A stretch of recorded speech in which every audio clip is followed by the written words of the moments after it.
How to create Twitter fleets. In this video, I'm gonna show you how to use Twitter fleets. So Twitter fleet is similar to Facebook, Instagram, and Snapchat storage, which disappears in 24 hours. And Twitter calling them as fleets instead of storage. So to create or use Twitter fleets or Twitter storage, head over to homepage of your Twitter app.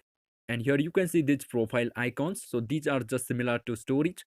And if you don't get these Twitter fleets on your app, just update your app and you will have this Twitter fleet feature. So to create or use Twitter fleets, just click on add, click on your profile picture. And here you can use text which will disappear in 24 hours.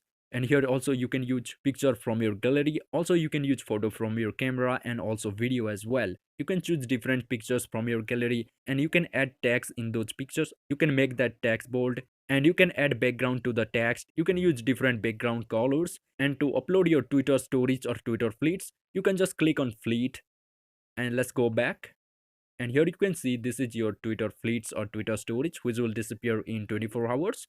And this is how you can create or use Twitter fleets. And if you found this video is helpful, make sure you subscribe to this channel and make sure you like this video. And if you want to know how to delete Twitter account, watch this video and I will see you there.